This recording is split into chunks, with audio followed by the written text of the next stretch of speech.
Hi, friends. Welcome back to Live at the Roxy. Pesach Sameach to all of my Jewish babes out there. Happy Passover. For those of you guys who have been asking me, and a lot of you guys in here in the comments during the show, and also tweeting at me and DMing me on Instagram saying that you wanted to know more about Passover, I was like, all right, I feel like it is my duty and my pleasure to be able to teach you guys a little bit more about Passover. So I'm excited to say today is a full-blown Passover episode. If you guys have questions, comments, concerns, streamlabs.com/Roxy Stryer, or super chat them in. Or if you have experiences and you are Jewish or you're not Jewish, but you've been to a Seder before and you want to share that, then make sure that you let me know. Put it in the chat, the Streamlabs, the super chat, all that great stuff. I want to hear from you guys.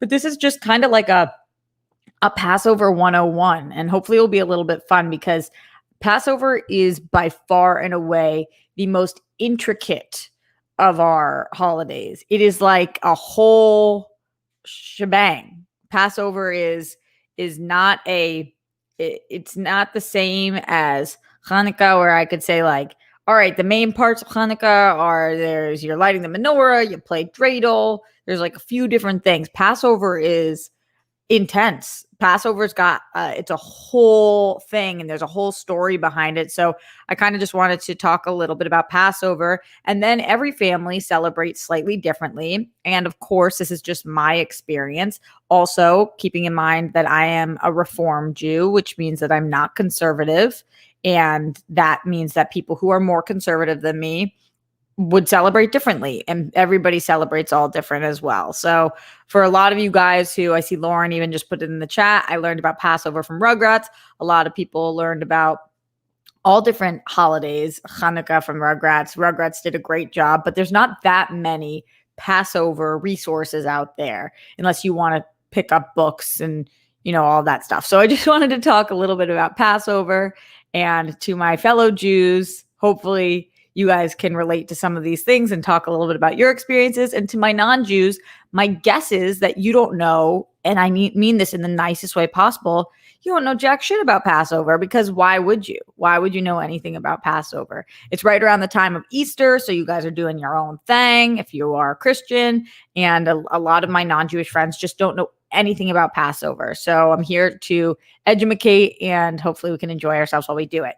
By a show of hearts to bunnies, who in here feels confident that they know what Passover is, and they know how Passover is celebrated, and they know why Passover exists? Send hearts. And who here is like, I don't know, I've heard of Passover, but I have no idea what it is? Send bunnies. Hearts if you already know, bunnies if you do not. No judgment. Just want to see, of the people who are watching live right now, where we're at. Are we a split crew? Do most of us know more about Passover? Do a lot of us not know anything about Passover? All people are welcome here during this time.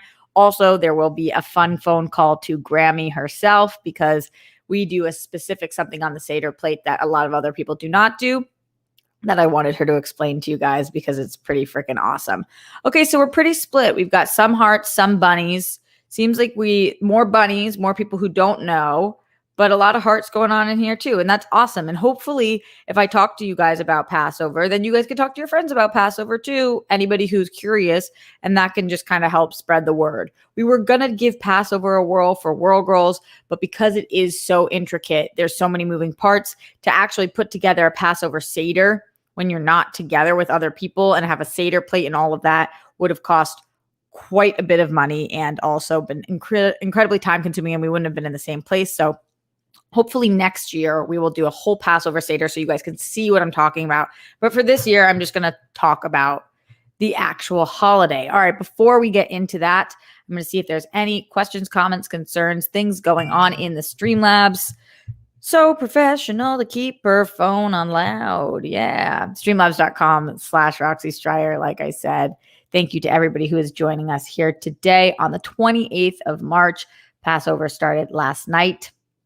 So we are officially on the second day of Passover for the 2021 year. A couple things that came through yesterday when we didn't have a live show. John Get Bent said, not sure if you're going to be live today, but wanted to pop in and say Chag Sameach or Chag Pesach Sameach, which I can explain what that means in a second. Is that right?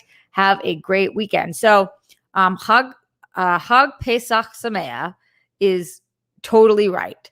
Hag Sameah is totally right. Pesach Sameah is totally right, because what Pesach means is Passover. Sameach means happy. So the Pesach Sameach would mean happy Passover, but it really means Passover happy, but that's the way that it's said in Hebrew.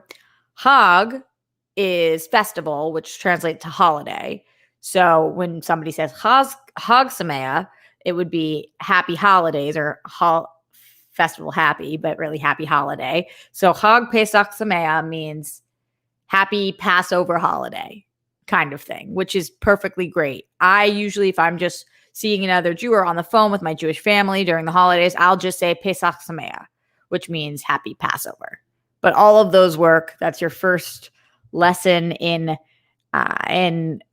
greeting people during the holidays, or specifically for Passover. And what I will remind everybody is that we love being reached out to during the holidays. I got 2 text messages yesterday from my friends, from Ryan Nilsson and from Steph Sabra, who both texted me some iteration of that. And it's always nice when you go above and beyond to write like Pesach Sameach, which, instead of just saying happy Passover, but happy Passover works great too. It's all very sweet. And so just so you guys know, that's what that translates to. And for spelling purposes, so I'll put it in here.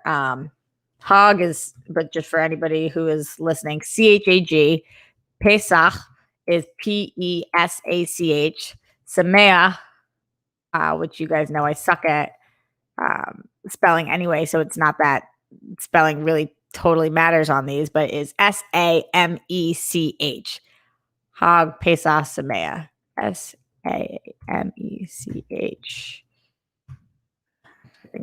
I think I just said that right, but spelled it Samech. Yeah. So Hag Pesach Sameach. I might have written that wrong. Something along those lines. Here she is, so educated, ready to talk more about that. Anyway, so Pesach Sameach is fine. Yeah, that's Sameach. That's not how you spell Sameach. I don't think that looks right. Sameach. Yeah, put another A in there. Sameach. Yeah, that seems right. Yeah, I think that's better. Somebody Google it. I think that I've got it now, though. So Pesach Sameach to all of my Jews and non-Jews alike. Thank you guys for being here. Continuing with the Streamlabs, streamlabs.com/RoxyStryer. Anonymous says, what do you do when you feel your own kindness towards somebody being replaced by bitterness and then hatred? Wow, intense question, but appreciate you asking. That's why I have better not bitter on my shoulder. I actually have never... that is not an emotion I feel very often, so it's hard to give advice here, but it definitely is a universal emotion, and it makes sense that you would feel that. I think that when you're kind to somebody, but that turns to bitterness and hatred, you got to ask yourself why. What is going on there? I don't have enough information to know why your kindness turned to bitterness. Is it because it's not being reciprocated? Is it because you have feelings for this person that are unresolved? Or things from the past? I think you got to get to the root of why in order to figure out the next steps. Let us know if you have further questions on that and can give us any more details. Weston Ira with that big support in here. Streamlabs.com/RoxyStryer says, hello there. Between the stuff with Sharon Osbourne, Georgia election law mess, and Dominion voting suing Fox News Rudy G, and checks Google Mike Lundell. It's been about 20 years since the last Live at the Roxy show. Feel like Cap at the end of Endgame. I know I was going to talk especially about the Sharon Osbourne stuff today, but instead I wanted to talk about Passover. So Weston Ira, I feel you. That has, with one day off, it feels like, or one day off from this show, not day off, it feels like it has been a lifetime, and we'll talk about that at some point down the line, but not today because it is Passover. But even though it's Passover, no Live at the Roxy goes by without Glenn Caesar and all of the things he has to tell us, especially this one: Miles Cosgrove, Brett Hankerson, Jonathan Mattingly, arrest the cops who killed Breonna Taylor, all 3 of them for killing Breonna Taylor. Hope today is the day. Justice for all the people who lost their lives due to excessive force. Say their names. Hello and good afternoon, Roxy, and all of your nicknames. Thanks for hanging out with us as much as you do. Love to Grammy and Papo. Peace, bunnies, hugs, and good stuff to you and yours. Thanks, RJ, RSB, and WF for giving me a place. You are appreciated. Good thoughts and good vibes to you, RJ, on garnering all your much-deserved success. Good luck with all the hosting, filming, auditions, and or booking other projects coming up. What's for you is yours. You're earning it all because you fucking rock. Ooh, not fire this time, Chunk. Roxy, RJ, Rock, Skittles, Chunk, GPS, Misdirection, Silver, the Elf, Zilla, Queen Badges, Dimples is the best. Roxy rocks. RJ, Skittles, Chunk, GPS, Misdirection, Silver. Oh, he just says it again. Is number one. Yeah. Happy Roxy days. LOL won't make you say that again.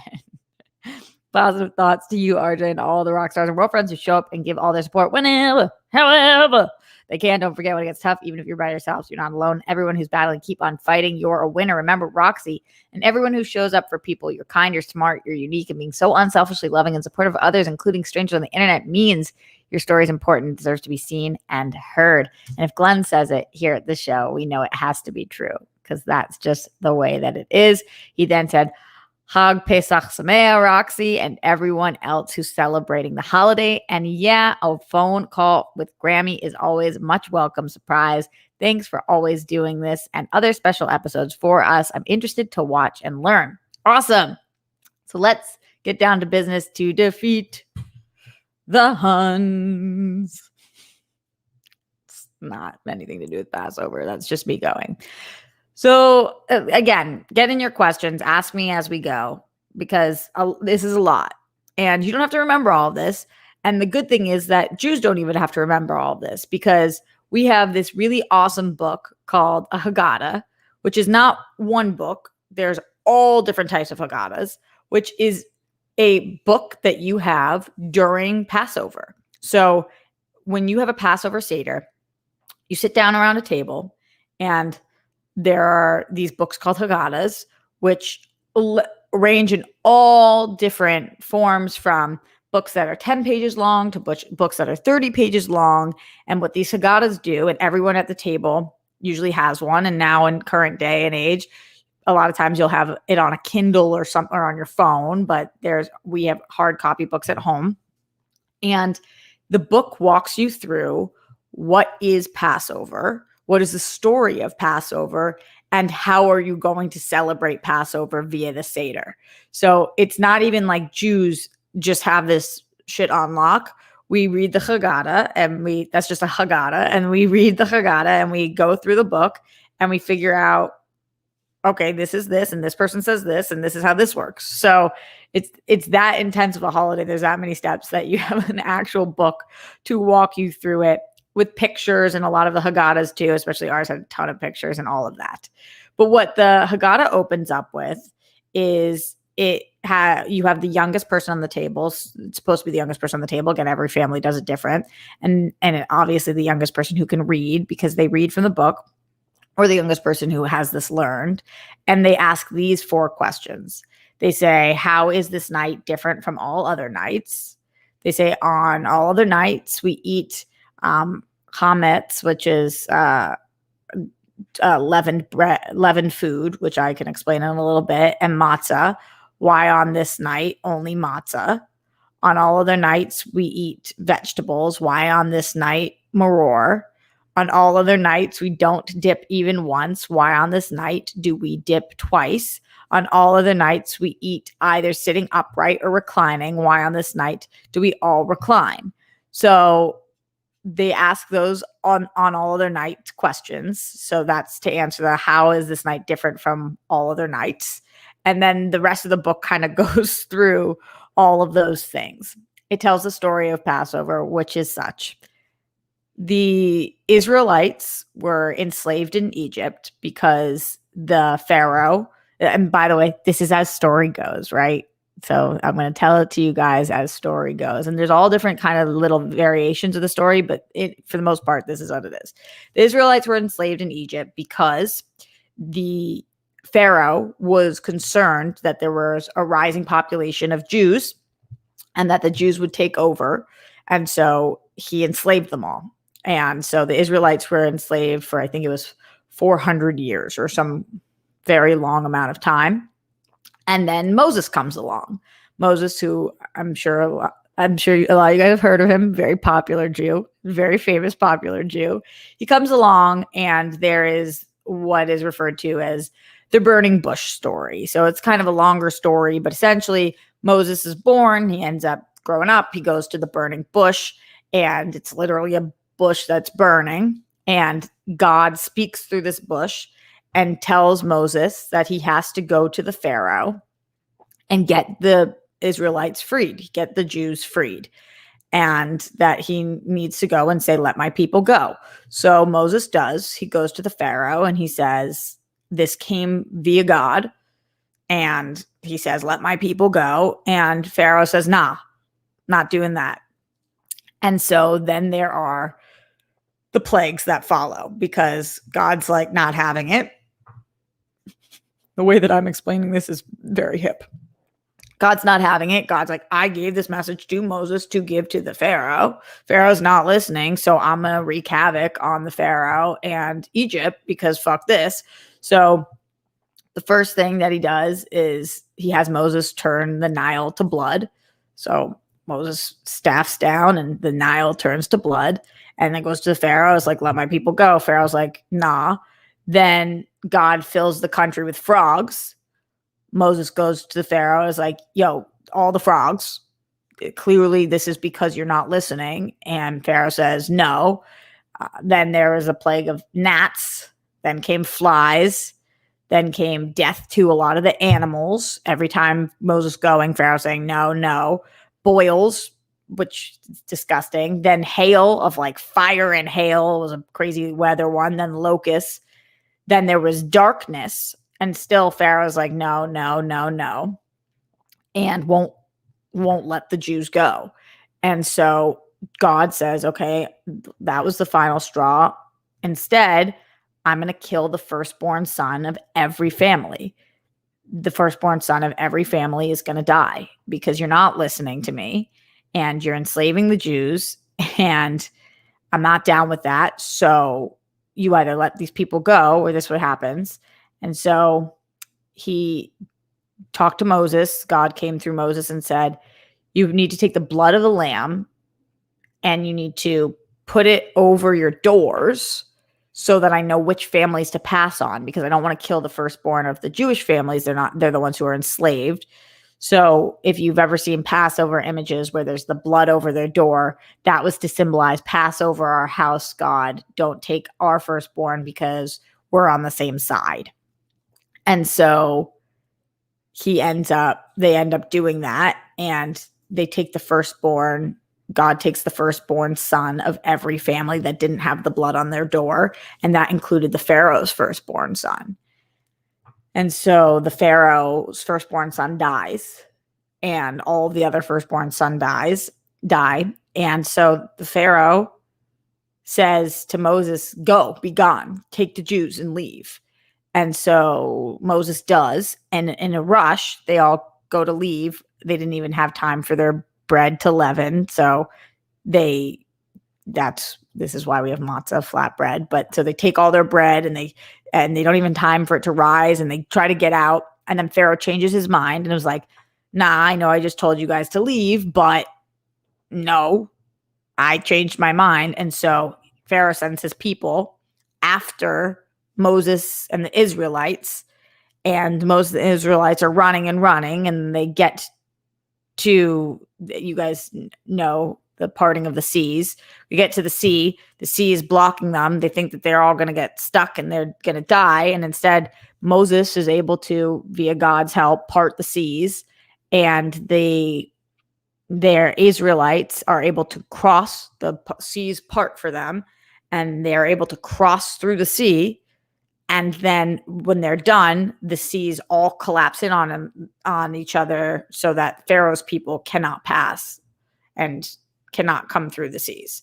And that's how the Israelites escaped from the Pharaoh and escaped from and being enslaved. And that's how the Jews escaped. So as the story goes, obviously there's a lot of elements to that story that if you are not a religious person, probably don't make full sense. You guys know me. I'm a person of science. I have a lot of questions about the parting of these seas. Could this have been high tide, low tide situation? We just don't know. But that is how the story goes. in general. Again, there's some things that are a little bit tweaked, but that is the story of Passover. And so what the Seder does is remembers all of those things and has different foods on the Seder plate. So on the Seder plate, let me actually see if I can show you guys what a Seder plate looks like. On a Seder plate, there are these Seder plates on the table, and that's not the main food that you eat, but there are these Seder plates, and as you're going through the story, you use these Seder plates to show different parts of the story and tell different parts of the story of Passover. So this is what a Seder plate looks like. And you can see, you look at that and think, what is going on? This would be an example of a Seder plate. Seder plates come in all different shapes and sizes, but usually they're round and they have all these holes in the side like this, or indents in the side for you to put the specific things that you need in order to celebrate Passover. So I'm going to go over what those things are. But again, you don't have to know any of this because it's in the Haggadah, but it's just kind of interesting to know what all the things on the plate are, in case you guys were wondering. How are we doing so far, kids? Is everybody understanding the basic story of Passover? Are people picking up what I'm putting down? Let me know if you guys have questions, comments, concerns. Streamlabs.com/Roxy Stryer, super chat. Let me know what you guys are thinking. Going into the Streamlabs, Rob Fishbeck says, please forgive my total ignorance. So in the Christian faith with Easter, there is an Easter bunny and gifts, candy, etc. Is there anything like that with Passover for children? I'm going to talk all about the children element of Passover in a second, but no, there is not. It's not the exact equivalent, but there are some things for kids to be doing during the holiday. So thank you for asking that, Robin. No ignorant. That's why I'm doing that, because people who aren't Jewish, why would they know anything about Passover? Mark Jason Ali in the house with that big support. Thank you. He says, hi, Roxy. Hug Pesach Sameach. I hope you're doing well. Been wearing my TWG hoodie all day. Oh my God. Did you take a picture? Did you take a picture and send it to us? Did yours arrive? We haven't seen it yet. I haven't gotten it yet. Did you see my tweets? No. Did you send us tweets? Oh my God, I have to see. Are you nervous about 21 questions on the World Girls tonight? Yeah, so we're doing 21 questions with Roxy Stryer on the World Girls tonight. Yeah, I'm nervous. Hope all is good with Grammy and Papo. Smash Cancer. Prince of Egypt has a good telling. Thank you for all of this, Mark Jason Ali. I appreciate your recommendation. I believe, Mark Jason Ali, I think you're Jewish as well. Correct me if I'm wrong, but I feel like you are Jewish. So that if you are, let me know. Or if I'm misremembering, then no worries on that. I definitely put the ish in Jew. Mark says there are a lot of plagues. Locust was one of them. Yeah, I talked about the locust a little bit, didn't I? I think I ran through a bunch of them. There was 10, right? 8 or 10. I think it was 10.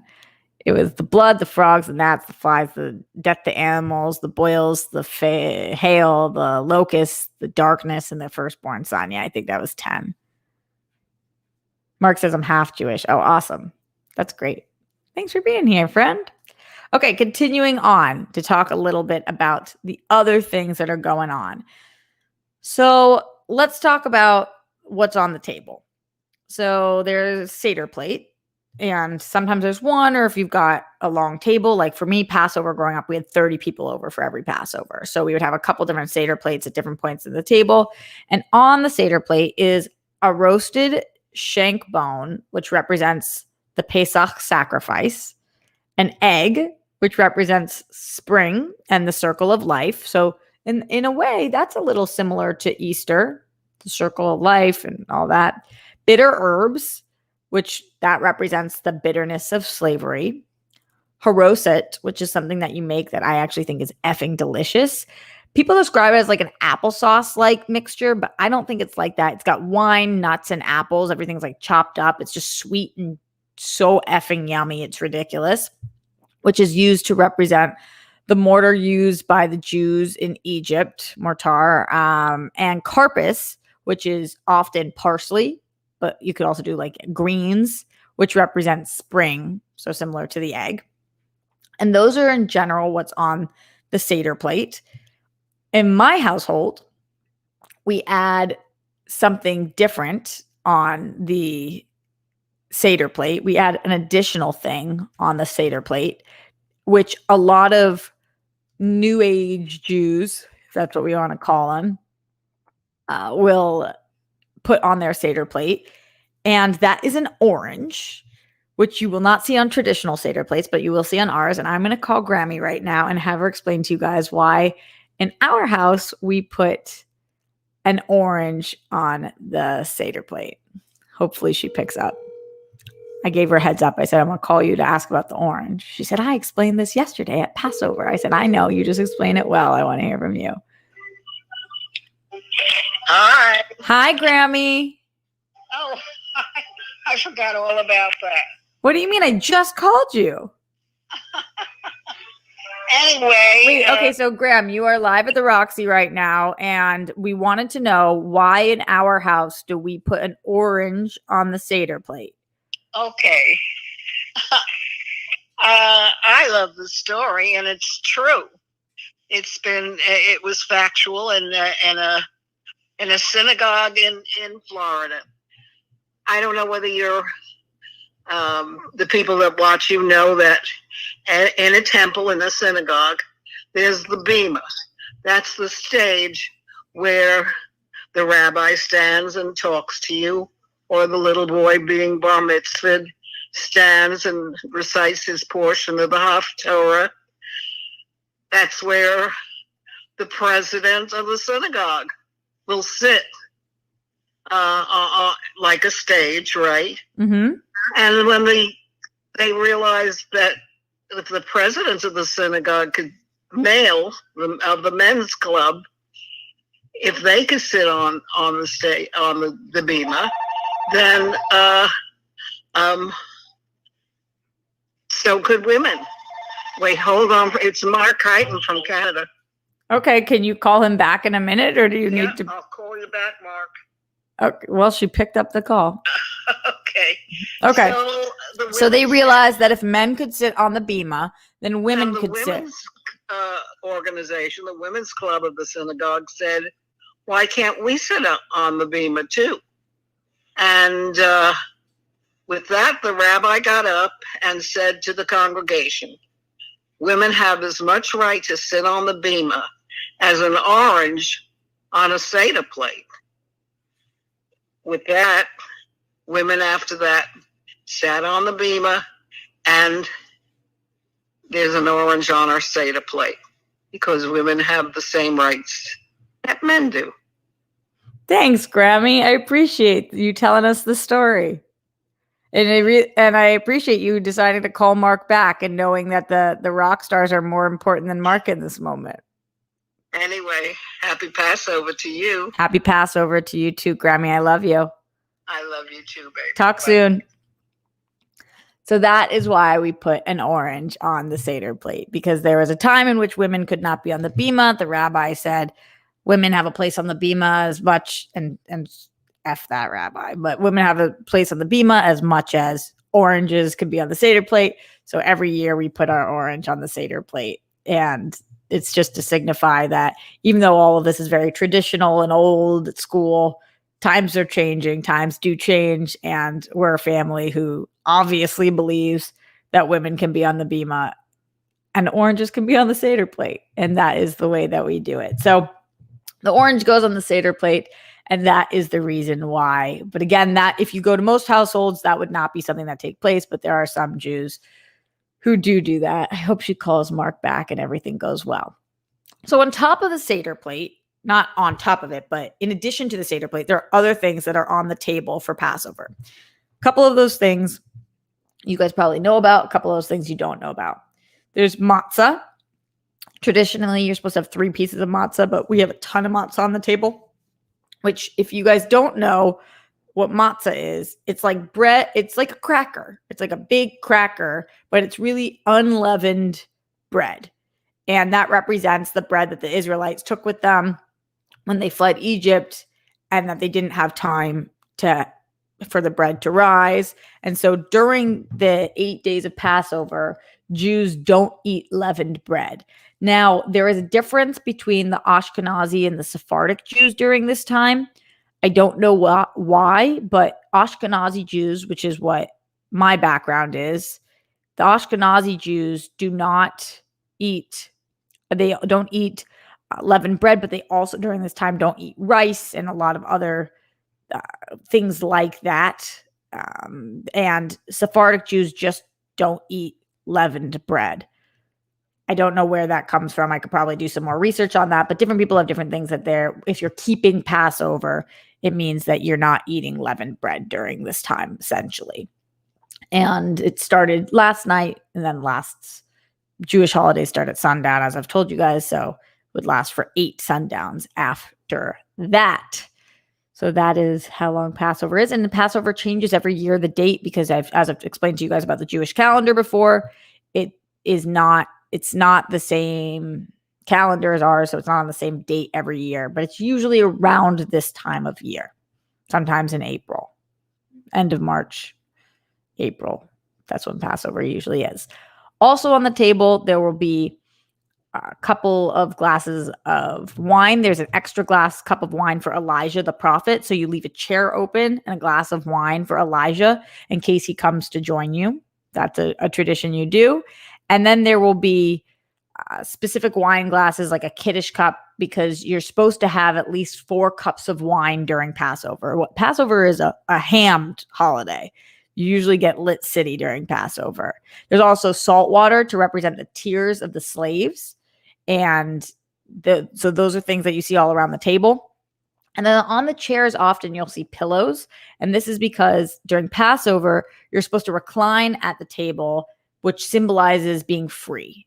Usually Jews sit upright at the table and are very proper at the table or whatever. Not me, clearly. But during this holiday, as I told you about the 4 questions that are asked at the top about why are we not sitting upright? Why do we recline on this night? It's because we are free, so we can do that. And that is why the Jews recline. So those are all the things that are on the table, but that is not what you really eat. You're not just getting full off of a bone and an egg. Typical Passover food would be matzah ball soup. So the matzah ball, because it's unleavened, it's matzah ball. Matzah ball soup is at almost every Seder. So that's very traditional. In a very traditional household, there would be gefilte fish, which we would not have at my household because I am not into gefilte fish, but Papa loves gefilte fish, so we would sometimes have that at Grammy and Papa's place. Always beef brisket. Beef brisket is the staple for Passover. It's delicious. Usually is cooking for hours and hours, if not longer. And our beef brisket in it would have carrots and potatoes, but sometimes it's just potatoes, a lot of potatoes at Passover as well. Chicken, maybe a roasted chicken and potatoes, anything like that would be Passover food. So yes, hopefully that helps with what we're eating. We're not just sitting there eating the haroset or whatever else is on the Seder plate. We're not just like gnawing on the bone. There's delicious food at Passover. Passover's got a lot of fun food. And then the desserts all have to be made with unleavened bread. So there's a lot of creative desserts because cookies are leavened and cake is leavened. So you have to have something Passover specific. So if you're ever invited to go for a Seder, just make sure that what you're bringing is kosher and also is keeping in Passover regulations. Because if you just brought like a cake, they can't eat that cake, or cookies, they can't eat those cookies. And wine, there's specific kosher wine that people who are keeping Passover can drink as well. Potatoes are sick. I agree, Pink Sweets. I love potatoes. Potatoes are bomb.com in all forms. A couple other things about Passover that I want to share with you guys, getting to Rob's question about how the children participate and stuff. But before I do that, let's go into the Streamlabs, streamlabs.com/Roxy Stryer. Poppy Hill says, I only knew it was Passover because Eric Andre was tweeting about it a lot, that he's happy that his movie is number 1 on Netflix during Passover since he is Jewish. That's awesome. Random question. What's the worst pilot of a TV show you've ever seen?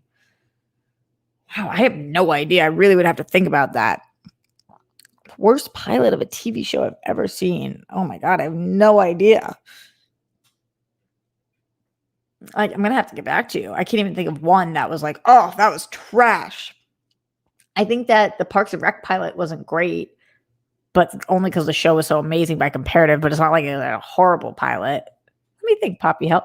Morse code Z in the house says, we did a truncated Zoom service last night. My cousin put together a Haggadah with the important prayers, the main story, a section on Miriam. Oh, that's great. And songs to sing, such as there's no Seder like our Seder. I got matzah, hey Jews, etc. That's so fun.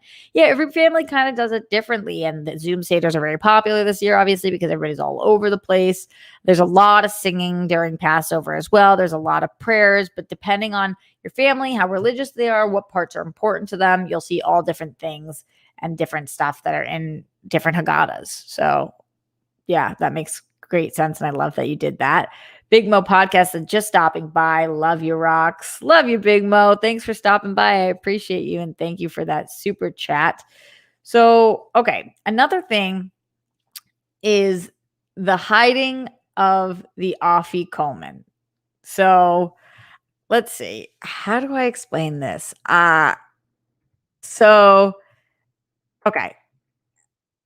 This is a big kid thing to do during the holidays. We did it in reverse, but most families do it the other way around. So a piece from the matzah is broken off during the Seder that's supposed to be eaten at the end of the meal. And it is traditionally hidden during the Seder by the adults. One of the adults will hide the piece of this matzah somewhere in the house. And the kids then have to go search for the piece of matzah and for the afikomen, and whoever finds it usually gets some kind of prize. In my family, whoever found it got money. So when we were little whoever found it got money, because what we used to do when we were little is we would have the kids hide it and see if the adults could find it, but that's just not how it's supposed to be done. So you have an adult find it, then the kids go looking for it. And like when we were little, I remember it'd be like $5 if you found it. And then as we got older, it was like $20. And then when I was still really, really young kid. And one year I think I was 6 years old. And my grandfather was still alive. He died the next year. And so my grandfather, though, was a very, very generous man, very wealthy, very generous. And I remember one year when I was 6, I found the afikomen and he gave me $100. And my parents were like, what the fuck is she going to do with $100? She's 6 years old. Like, this is absurd. And I think that I don't even know what ended up. I think I ended up getting like something like for school, pencils and erasers, and the rest I think went to my brother or something. I don't even know what happened, but he gave me $100. I'll never forget that. It was crazy. But it's always really fun, and you try to see who can find it, who can hide it best, who is the hardest person to hide it and all that stuff. So afikomen, it's AFIKOMAN, afikomen is what it's called. So that's one of the big traditions. And then there's all different stuff that people do with matzah, like chocolate covered matzah is freaking delicious. There would be people who would put chocolate on matzah and then even like a Hershey's Kiss on top of that. So good. Just amazing matzah desserts that you can have too. Trying to think of any of the other, a couple other things. So there's different parts of the Haggadah that are typically read by different kids. And one of those things that's in a lot of Haggadahs is the 4 children of Passover. So this is how during the longer service, because some of these Seders, ours usually would take about 30 minutes, but some of them take like 2 hours before you're eating, and kids, they get antsy. And so you have kids read different parts. There's part of the Haggadah that breaks it up into 4 children. One of the children is the child who did not know how to ask a question. So it's phrased a little different in different Haggadahs, but like it's the child who doesn't even know enough to ask is how it's phrased often. The simple child, the wicked child, and the wise child. And every year, depending on what family you're in, either you're reading the same part or, my mom would like dole out the parts Roxy, do this. Jet, you've got this. And my cousins would all be there. So they would kind of break up who is reading what. And these children ask these questions throughout, and it keeps them involved. So let's see what this breakdown is. The child who did not know how to ask a question. Developmentally, let's flip the order of the 4 children and start with a child who's too young to ask a question, a stage otherwise known as infancy or toddlerhood. Perhaps this is their first Passover Seder. She's too new to the experience. She's not yet aware enough to ask what's going on around her. Through her senses of taste, sight, hearing, and smell, she's just learning to make sense of her environment. Let her taste the salt water and smell the delicious smells of matzo ball soup. Let her feel the roughness of the matzah and the soft pillows of reclining to differentiate between the hardness of slavery and luxury of freedom. Use musical instruments to let her shake a maraca to the beat and fill the Seder with song and laughter or celebration. So that takes place differently in all different families and Seders. The simple child, which they call like elementary school kid. Next is a simple child in his latency phase of development, the elementary school child who might be learning about the story of Passover in school, curious about, but perhaps a bit overwhelmed by the commotion and unable to participate by asking their own questions yet. To engage them, ask what they already know about the holiday, ask them about the symbols and the Seder plate and what it means, ask to lead the familiar songs that might have learned in class, or to give them a job like setting the table or passing out the prayer books to make him feel like he's participating, even if he's too shy to speak up. The Wicked Child, preteens and teens. My mom often made me read The Wicked Child's part. The wicked child, better known as preteen or adolescent, child is questioning everything. It's her job to question why she is forced to participate in these traditions. It's her job to resist against conforming and doing what everyone else is doing. Let her question, support herself searching. Okay, there's more to that, and the last one, the wise child, young adults, finally the wise child. The young adult who's gone through the storming and norming of adolescence and has come out on the other side, perhaps is home from college, the independence and moxie. Ask them about their freedom. Ask them about their worldviews. So there's all different kind of parts and people that read different things in the Haggadah. So yes, there is that. Hopefully that helps a little bit understand the tradition of Passover. I've kind of gone through most of the parts of it. If you guys have questions, comments, concerns, your own stories, I would love to hear more. But in general, that is Passover. And right now it is Passover. So reach out to your Jewish friends and make sure you wish them happy Passover, Pesach Sameach, or just happy Passover, and just let them know you're thinking about them and that you hope they're having a good holiday. Let me see if there's any more questions, comments, concerns in the Streamlabs, streamlabs.com/Roxy Stryer. Nope, nothing coming in here. So I think that means we probably will get out of here. I'll give you guys a couple minutes to get in any last minute questions, comments, concerns. Glenn says the visuals that I'm getting are adorable. Totally. Jeremy said so much money. I know that was a crazy year. John says $100 for a 6-year-old is like $100,000 for an adult. I didn't even know what it was. I'm sure I wanted like chocolate or something. I was like, what is this? I didn't even know what it was. Just had no idea. All right, going into the Streamlabs, streamlabs.com/Roxy Stryer. Glenn Caesar in the house with that huge support. What's up, Glenn? You're amazing. Says, let's go, Smets and everyone fighting for today, tomorrow, and more. Smash cancer. Be most excellent. RJ and Rockstar. Show up for people who need it. That makes you fucking fire. Humane and worthy. Cheers to fuck yeah news and laughter for us all in 2021 and beyond. Absolutely. As I am getting out of here, just as a more personal note on Passover, I've always loved this holiday because it was one of the only times of the year that my whole family would come together. We would all sit around a table, and it would be a long holiday in which you had to sit there and think and listen. And at the base of it, it's talking about how people aren't fucking meant to be enslaved. And that is something that anybody with a pulse should believe. None of us were put on this planet to be somebody else's fucking slave. And it's our job to fight to make sure that that doesn't happen in the literal or the metaphorical sense. I don't mean metaphorical in any other way other than not everybody is free. Not everyone is free. And Passover reminds us how blessed and lucky we are when we do have our freedom, and how important it is to fight for other people's freedom as well. And so I love Passover. I love the traditions of Passover. I love meeting with my family during this time, and I'm so sad that I wasn't able to be with my family this year for Passover, but it is really a beautiful holiday, and I love how the traditions grow and change, such as the apple on the Seder plate. So thank you guys for letting me share this with you. Really appreciate that. Star Gonzalez in the house with that big support says, Hag Pesach Sameach, Roxy, love you. And then she puts the orange, the bunny, and the heart. And I will take every single one of those. You are so great. Thank you guys all for that. It's cool to be able to share your traditions with people, and especially when people don't know that much about the holiday. Remember, I'm just one person. This is just how we celebrate it. And every Jewish family is different, but in general, now you know more about the story of Passover. So for anybody who sent bunnies at the beginning of this, I hope that you feel like you have more of an understanding of what Passover is and what Jews are all about. I appreciate you guys for being here with me. Pesach Sameach to all of you.